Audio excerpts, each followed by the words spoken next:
Diabetes is a chronic disease that affects millions of people worldwide. Insulin is a life-saving medication used to manage that chronic illness.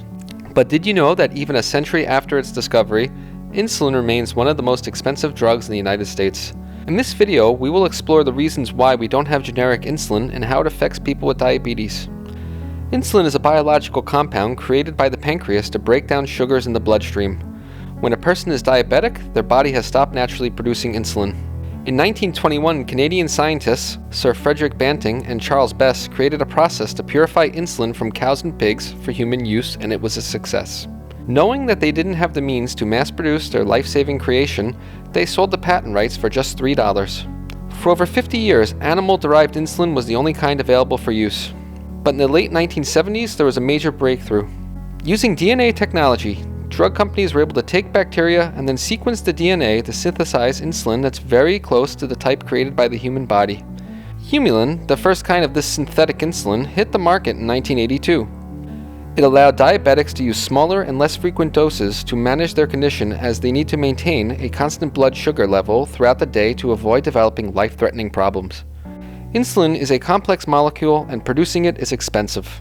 The three companies that control the insulin market, Eli Lilly, Novo Nordisk, and Sanofi, have a near monopoly on insulin production, allowing them to charge exorbitant prices.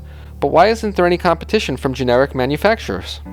In 1984, the United States passed the Hatch-Waxman Act, allowing generic versions of drugs to be produced. However, insulin was excluded from this law because it was considered a biological drug. Biological drugs are more complex than traditional chemical drugs, making it harder to create generic versions. In addition, the regulatory pathway for biologicals is more stringent, requiring extensive testing before they can be approved. Some researchers are working on creating biosimilars, drugs that are similar but not identical to biologics, to compete with the high-priced insulin market. However, there are concerns about the safety and efficiency of these drugs. Until there is a clear path for biosimilars, people with diabetes will continue to face high insulin prices. Insulin is a vital medication for people with diabetes, but the high cost of it is a barrier to access for many. The regulatory hurdles and the near monopoly of insulin production have created a situation where people have to choose between their health and financial stability. Policymakers can address this issue by making the animal-based form of insulin more widely available.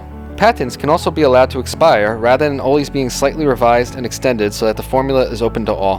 The United States could also allow consumers to buy these products direct from Canadian drug companies where more affordable options are available.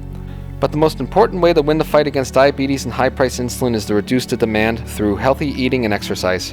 Prevention is always the best cure. Thank you for watching this video. If you enjoyed this, then please give us a like and subscribe.